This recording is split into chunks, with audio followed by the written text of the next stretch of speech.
कायद आज़म मोहम्मद अली जिन्नाह का दौरा कश्मीर। जैसा कि हम कायद आज़म के दौरा कश्मीर का तज़किरा कर रहे थे, जनाब KH खुर्शीद साहब मज़ीद लिखते हैं, कायद आज़म का मामूल था कि अखबारात का मुताला इतनी तफसील से फरमाते कि इश्तिहारात तक पढ़ जाते।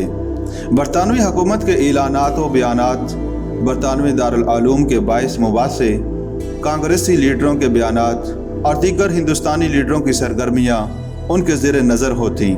वो हर अहम खबर पर अपने कलम से निशान लगा देते और बाद में हम लोग उसे काट कर कागज़ पर चिपका देते।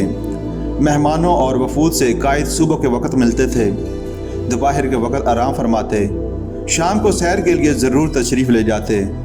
दरिया के किनारे बंद पर कार चलाने की इजाज़त नहीं थी, इसलिए कायद आज़म पैदल ही सैर करते।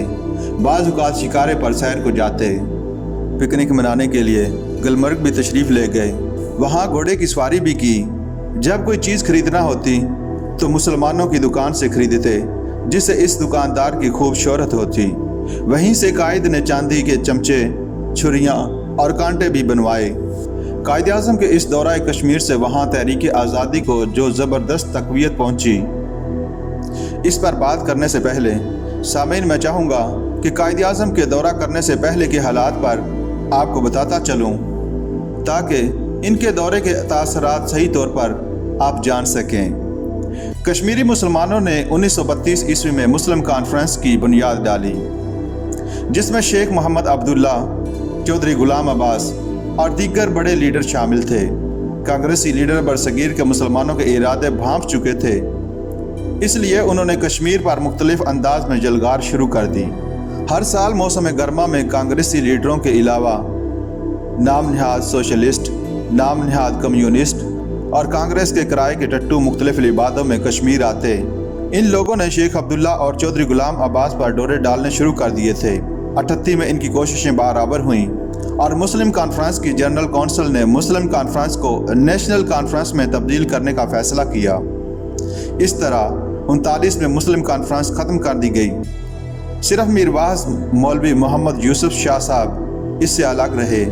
इसके अलावा तालीम याफ्ता लोगों के एक ग्रुप ने भी ये फैसला कबूल ना किया।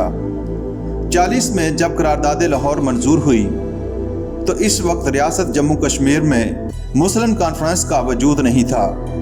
अलबत्ता इनफरादी तौर पर बाज़ लोग नजी महफिलों में पाकिस्तान की हमायत में गुफ्तगू करते। कश्मीर में जिस तंजीम ने सबसे पहले पाकिस्तान की आवाज़ बुलंद की वो जम्मू कश्मीर स्टूडेंट्स यूनियन थी। 40-41 के ज़माने में कुछ अलीगढ़ पलट नौजवानों ने मुस्लिम लीग की बुनियाद रखी, लेकिन चंद ही माह बाद वो सब के सब सरकारी मुलाजमत में ले लिए गए। इस दौरान मुस्लिम स्टूडेंट्स यूनियन ही थी जो श्रीनगर में इज्तिमाआत और पब्लिसिटी के ज़रिए पाकिस्तान और कायद आज़म की हमायत में शेख मोहम्मद अब्दुल्ला के गुंडों का मुकाबला करती रही। मुस्लिम स्टूडेंट्स यूनियन 40 में बनी। मैं इसका बानी सेक्रेटरी था। पहले सदर मिस्टर अहमदुल्ला राना, दूसरे ख्वाजा मोहम्मद अली पाकिस्तानी हुए। वर्किंग कमेटी में अहमद बशीर, जो इस वक्त जनाही तखल्लस रखते थे, ख्वाजा हबीबुल्लाह ककरू, मीर अब्दुल अजीज़ एडिटर इंसाफ, ख्वाजा गुलाम हुसैन संगीन, ख्वाजा गुलाम नबी भट्ट, सरदार मोहम्मद अकरम एडवोकेट वगैरह शामिल थे। इस दौरान रायामा के दबाव में आकर 42 में चंद साथियों की मायत में चौधरी गुलाम अब्बास ने मुस्लिम कॉन्फ्रेंस की असर नौ तंजीम की।